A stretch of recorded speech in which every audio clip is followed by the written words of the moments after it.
Belajar terlalu banyak menyita waktuku. Aku bosan dengan aktivitas dan rutinitas pembelajaran.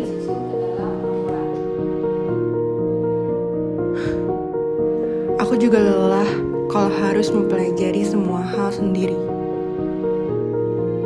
Seharusnya kita saling berbagi, saling mengajari, dan terus menggali potensi. Itu semua mengantarkanku kepada pelajaran yang aku cintai. Mengenali apa yang kita cintai berarti memahami diri sendiri.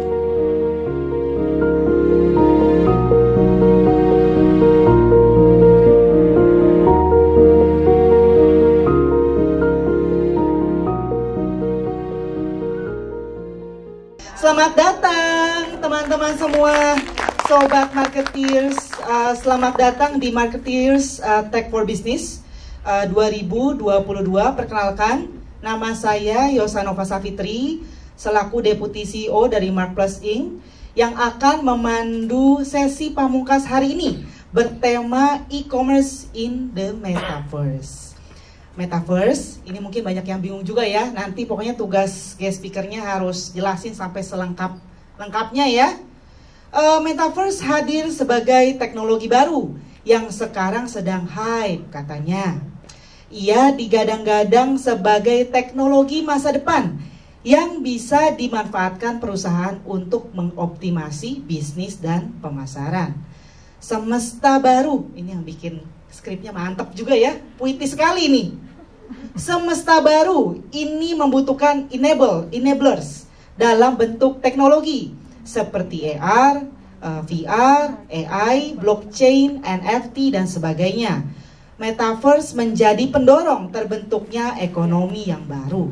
Lalu, bagaimana strategi pintar menyusun strategi e-commerce di Metaverse ini? Kita langsung simak paparan dan pencerahan ya, biar pada glowing ya, semuanya ya. Dari pembicara di sesi ini, Jimmy Yogaswara, ganteng juga Pak, yaitu CEO dan founder dari Socha AI. Silakan. Pria jebolan SMK Negeri 4 Bandung ini telah malang melintang di industri teknologi. Lebih dari 10 tahun, pria ini menjajaki berbagai macam karir, mulai dari network engineer, radio engineer, hingga akhirnya ia memutuskan untuk merintis perusahaannya sendiri yakni Socha AI pada tahun 2021. Kecintaannya terhadap teknologi artificial intelligence atau AI mengantarkannya kepada lahirnya beragam inovasi berbasis AI besutan Socha. Kita sambut Jimmy Yogaswara, CEO and founder Socha AI.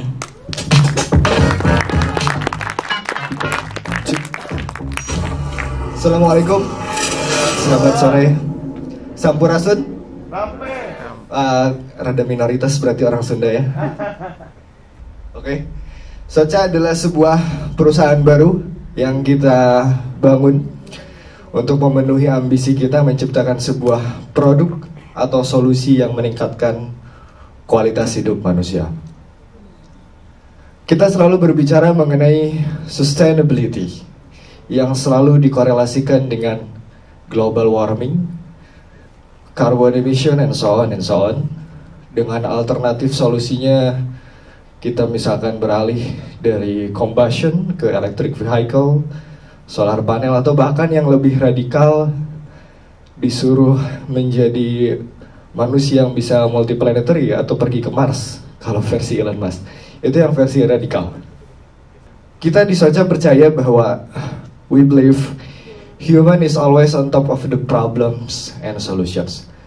Makanya di Socha kita membangun AI, powered immersive learning. Bagaimana kita ingin mengenable, kita ingin mendeliver fun learning to everyone dengan bantuan artificial intelligence dan metaverse.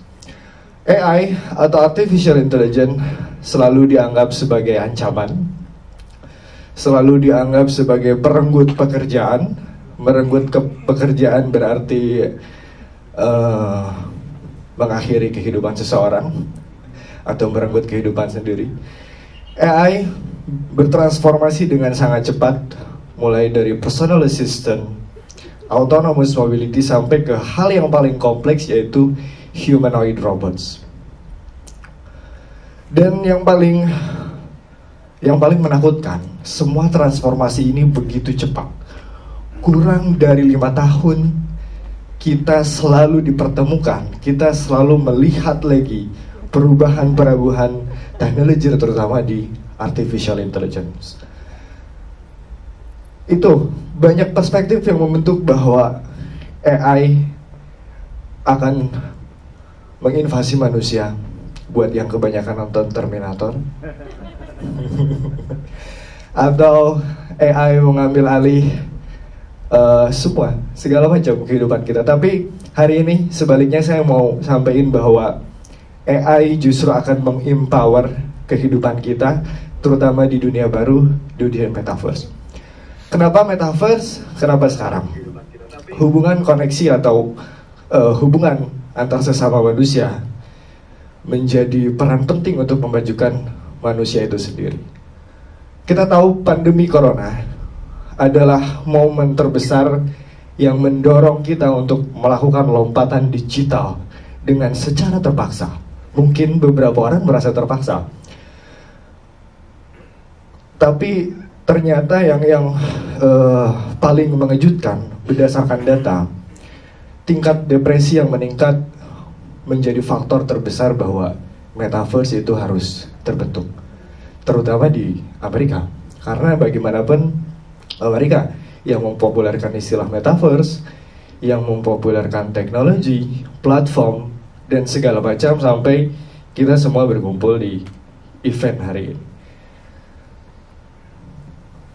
Salah satu peran penting blockchain di dalam terbentuknya metaverse, kita percaya bahwa dengan teknologi blockchain, the next generation of internet itu tersentralisasi. Desentralisasi. Sudah tidak lagi tersentralisasi. Tidak dimiliki oleh satu lembaga, satu perusahaan, atau bahkan perorangan. Kita akan menjadi pemilik utuh tanpa ada campur tangan orang lain. Itu adalah semangat dari blockchain yang membentuk metaverse. NFT misalnya, salah satunya adalah NFT. Sebagai bukti kesuksesan dari blockchain, bagaimana NFT dapat mendisrupsi industri art and design, NFT dapat change the entire industry. Ada profile baru atau kreator baru di situ gara-gara NFT. Ada ekonomi baru juga yang terbentuk. Itu dari perubahan yang terjadi setelah munculnya teknologi blockchain. Padahal kita tahu bahwa teknologi blockchain sangat populer karena currency atau digital currency atau Bitcoin. Jadi sebelum munculnya NFT, sebelum hype-nya NFT, kita tahu bahwa Bitcoin lah yang mengenalkan kita mengenai teknologi blockchain, yang menganggap kita bahwa itu adalah transaksi masa depan, yang justru juga mengancam beberapa bank yang dianggap sebuah ancaman bahwa cryptocurrency akan merevolusi industri teknologi keuangan atau financial technology. Berbicara mengenai blockchain dan NFT, ada salah satu case yang menurut saya sangat sayang untuk tidak di-sharing di sini, yaitu bagaimana Nike baru saja mengakuisisi sebuah perusahaan 3D studio dan NFT collectible, yaitu artefak sebesar $1 miliar.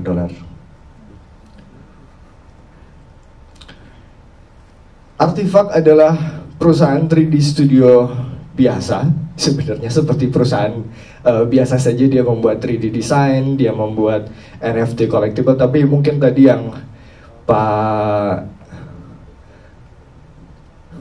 tadi sampaikan, Bapak, saya agak kurang ini memori untuk mengingat orang, sampaikan bahwa kita perlu story di situ, kita harus masukkan experience di situ. Nah, inilah yang terjadi. Artefak menjadi sangat valuable ketika dia menciptakan NFT untuk Nike. Bahkan tidak hanya NFT, ada beberapa brand-brand lain yang diciptakan oleh Artifact. Dan Nike pun mendapatkan $billion dari penjualan NFT-nya. Bayangkan, tidak ada cost of production untuk membuat sebuah produk baru. Hanya membuat sebuah 3D virtual product, lalu diduplikasi menjadi ribuan ke dalam bentuk smart contract dan di-store ke jaringan blockchain. Jadi kalau di sosial media banyak ya orang yang skeptis tentang metaverse. Kalau menurut saya sering ngobrol juga dengan Pak Iwan, metaverse is not just a buzzwords gitu. Udah bukan gimmick lagi. Inilah komponen-komponen yang membentuk metaverse. Salah satunya keberhasilan Nike dalam berbisnis NFT bersama Artifact. Kita tiba pada sebuah kesimpulan bahwa e-commerce telah berevolusi dari yang awalnya kita membeli sesuatu yang kita sentuh atau physical, lalu kita membeli sesuatu yang kita lihat digital, sampai kita akan segera tiba di mana kita membeli sesuatu yang dapat kita rasakan atau imersif. Sesuatu yang bahkan kita tidak bisa lagi membedakan apakah ini asli atau virtual. Itulah meta yang sebenarnya. Immersive experience, tadi juga Pak Dil berbicara mengenai immersive. Kita kadang bingung. Kita terlalu disuguhi banyak metafor atau diksi baru atau frase baru dalam dunia teknologi, seperti contohnya immersive experience. Saya mungkin jelaskan sedikit mengenai immersive experience. Immersive experience adalah di mana di dalam dunia metaverse nanti kita akan mendapatkan sebuah pengalaman yang tidak bisa terlupakan. Kita dapat menciptakan lingkungan baru atau realitas baru yang menyerupai aslinya. Yang tadi saya bilang, sampai kita bingung bahwa ini tuh asli atau virtual. Bahkan Elon Musk pernah bilang, jangan-jangan kita semua ini hanya berada di dalam sebuah simulation game gitu. In the game simulations. Avatar misalnya, melewati avatars atau melalui avatars, kita ingin selalu terlihat baru dan unik. Melalui avatars, mungkin videonya bisa di-play. Melalui avatars, kita sebenarnya bisa menjadi sesuatu yang baru. Ketika kita ingin selalu terlihat baru dan unik, kita bisa menjadi tokoh film yang kita idolakan, atau tokoh kartun, atau musisi, rockstar, atau siapapun, atau bahkan Pak Hermawan dan Pak Iwan yang tadi saya sempat buat avatarsnya. Saya bahkan bisa melakukan gimmick dengan mereka. Itulah yang mengantarkan kita sangat berambisi untuk menciptakan technological experiment seperti live avatar melalui artificial intelligence. Bahkan beberapa waktu sebelumnya juga kita menciptakan beberapa produk di augmented reality untuk sebuah pemasaran produk atau digital menu, di mana di situ ada digital advertising, ada 3D menunya, kita bisa lihat 360, kita bisa melihat tekstur dari sebuah makanan, kita bisa melakukan rating, ada banyak interaktif experience di situ. Nah, menurut saya salah satu teknologi yang dapat membentuk pengalaman yang sangat imersif nantinya adalah generative AI. Generative AI adalah sebuah teknologi baru di mana para peneliti atau AI researcher menciptakan yang namanya GAN, Generative Adversarial Networks. Ini contoh ketika seorang konsep designer, Paul Trillo dari Italia, menggunakan artificial intelligence untuk mengenerate fashion concept. Kalau teman-teman lihat, itu bukan baju asli, itu AI generate, jadi diciptakan oleh AI generator. Dan saat ini yang sangat leading di generative AI ada DALL-E yang diciptakan oleh OpenAI. Saya juga play around dengan dengan AI generatif. Contohnya di video ini saya menulis white shirt, jadi ada foto originalnya, maka AI akan mencarikan white shirt yang paling cocok dengan tekstur saya. Kita tahu ini masih beta versions, tapi in less than 10 second kita dapat rekomendasi, kita dapat insight dari AI. Terus saya tambahkan white shirt dengan Mickey Mouse. Saya berharap bajunya putih, terus ada gambar Mickey Mouse. Tapi ya, kita nggak bisa berekspektasi terlalu lebih dengan AI. Hasilnya nggak semuanya bajunya putih. By the way, itu bukan saya tadi, AI yang bikin. Dan yang terakhir, generative AI ini salah satunya adalah text generator. Saya ambil salah satu contoh bagaimana AI bisa mengakselerasi proses copywriting hanya dengan simple sentence atau dengan keywords tertentu. AI dapat merekomendasikan kita sebuah copywriting yang sangat cepat dan akurat. Nama perusahaannya Copy.ai.